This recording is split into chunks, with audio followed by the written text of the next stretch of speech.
Corona संकट ने वैसे तो इकोनॉमी को हर मोर्चे पर चोट पहुंचाई है, लेकिन सबसे ज्यादा मार अगर पड़ी है तो हॉस्पिटैलिटी और टूरिज्म सेक्टर पर। सेक्टर को अलग से स्टिमुलस पैकेज की उम्मीद थी, लेकिन वो नहीं मिला। अब उम्मीदें बजट से हैं, क्योंकि हॉस्पिटैलिटी और टूरिज्म रोजगार बढ़ाने वाला सेक्टर है। ऐसे में सेक्टर को क्या उम्मीदें हैं, उनके लिए बजट में क्या कुछ उपाय हो सकते हैं, उनकी नजर में एकता सूरी की यह खास रिपोर्ट देखिए। जिन एयरपोर्ट्स, होटल्स और टूरिस्ट स्पॉट्स पर हमेशा चहल पहल रहती थी, सैलानियों का जमावड़ा रहता था, कोरोना की वजह से वहां महीनों सन्नाटा पसरा दिखा। आमदनी पर ताला लटक गया और लॉकडाउन ने हॉस्पिटैलिटी और टूरिज्म इंडस्ट्री की कमर तोड़ दी।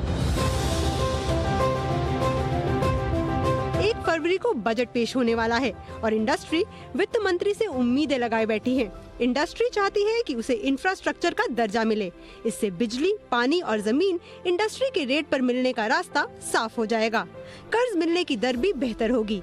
साथ ही इंडस्ट्री ये भी चाहती है कि घूमने टहलने के दौरान होटल और दूसरे खर्च भी LTA के दायरे में आए। अभी सिर्फ किराए का खर्च ही LTA के दायरे में आता है। इंडस्ट्री सरकार से ये भी मांग कर रही है कि टूरिज्म मिनिस्ट्री के तहत अलग से टूरिज्म फंड बनाया जाए। साथ ही कंपनीज के कॉन्फ्रेंसेस पर खर्च होने वाले खर्च पर भी दुगना टैक्स छूट मिले। घरेलू टूरिज्म को बढ़ावा देने के लिए सरकार टैक्स कलेक्शन एट सोर्स में कमी करे। One thing that we want the budget to look at is see if we can, kind of waive off the TCS that has been introduced last year. Sector को सस्ते loan मिले ताकि काम बढ़ाया जा सके। जो लोग ट्रैवल कर रहे हैं उनको कुछ टैक्स बेनिफिट्स दिए जाएं। इसके अतिरिक्त SEIS बेनिफिट्स जो सरकार के पास पेंडिंग है, जो देने हैं वो मिले। जानकारों की माने तो भारतीय ट्रैवल टूरिज्म सेक्टर को साल 2020 में करीब 1 लाख करोड़ का घाटा हुआ है और गाड़ी दोबारा पटरी पर कब आएगी ये अभी कहना मुश्किल है। सेक्टर से जुड़े कारोबारी चाहते हैं कि सरकार को बजट के अलावा भी कई और मामलों पर फोकस करने की जरूरत है।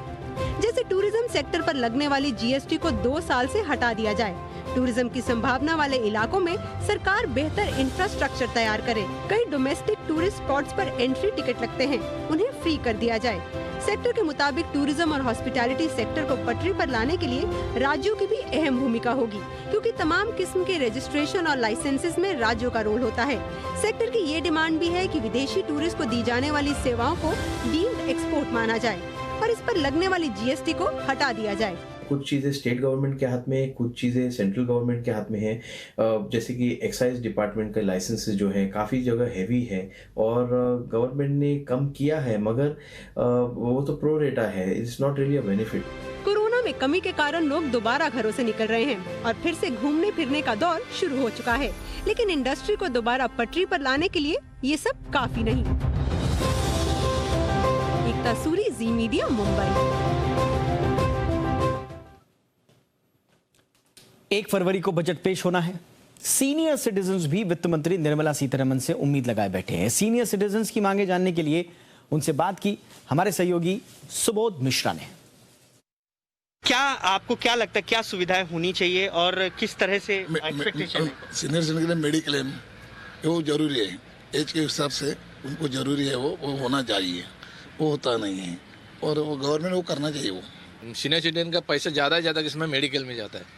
ये इतना ये है वो है कि हर ही बीमारी, वो बीमारी जाओ पैसा खर्च करो, तो वो जो बेनिफिट है वो मेडिक्लेम सरकार से कुछ योजना लाएंगे गवर्नमेंट तो मिल सकता है लोग। ये पैकेज में सीनियर सिटीजन की आमदनी वो कम हो गई। आज उनके बच्चों को नौकरी मिलना बहुत मुश्किल हो गई, कम पैकेज रहता है उसका, तो ये मुश्किल में उनको मेडिकल जो उनके ट्रीटमेंट्स रहते हैं या उनका ईयरली चेकअप रहता है, इसमें उनको फ्री काफ़ी फैसिलिटी मिलना चाहिए। मिडिल क्लास के जो लोग हैं, whether they are the senior citizen और इंडिविजुअल और बिलो सीनियर सिटीजन, कि इनको काफ़ी छूट देनी चाहिए इस बजट में।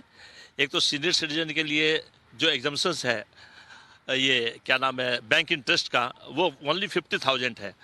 वो कम से कम काफ़ी बढ़ना चाहिए, कम से कम 2 लाख रुपया होना चाहिए मिनिमम। ये जो मेडिक्लेम में 18% GST गवर्नमेंट ले रही है, that is giving a big hit to the general public. Senior citizen age of 70-75 they are paying almost $1 lakh for only 5 lakh का इंश्योरेंस। इसमें से अगर ये 18% GST हटा दी गई तो उनको थोड़ा बहुत रिलीफ मिल सकता है। Even in case of LIC also the government has been charging the GST, which I think it is and which can be removed.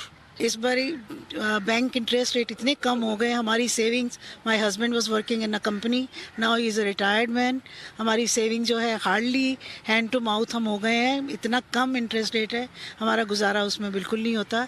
हमारी रिक्वेस्ट है कि सीनियर सिटीज़न के बारे में कुछ सोचा जाए, उनके लिए कुछ स्पेशल प्रोविज़न किया जाए, उनके टैक्सेशन में रिलीफ मिलनी चाहिए और कुछ सोशल सिक्योरिटी सीनियर सिटीज़न को मिलनी चाहिए। ये हमारे साथ कुछ सीनियर सिटीजन्स हैं जिन्होंने अपनी ओपिनियन दी है, खासतौर से उनका जो अभी जो पेंडेमिक जो समय था उसको लेकर के सबसे ज़्यादा चिंता थी कि कैसे उनकी मेडिकल हेल्थ रहेगी। इसके अलावा सोशल सिक्योरिटी की बात है और इसके साथ साथ उनकी जो उनकी सेविंग है उसको किस तरह से एग्जम्प्ट किया जा सकता है उसको टैक्सेस से, इन सारी चिंताओं को लेकर के हैं और उनको उम्मीद है कि इस बार जो फाइनेंस मिनिस्टर हैं उनकी बात जरूर सुनेंगी। कैमरामैन सनी के साथ सुबोध मिश्रा, जी मीडिया, मुंबई।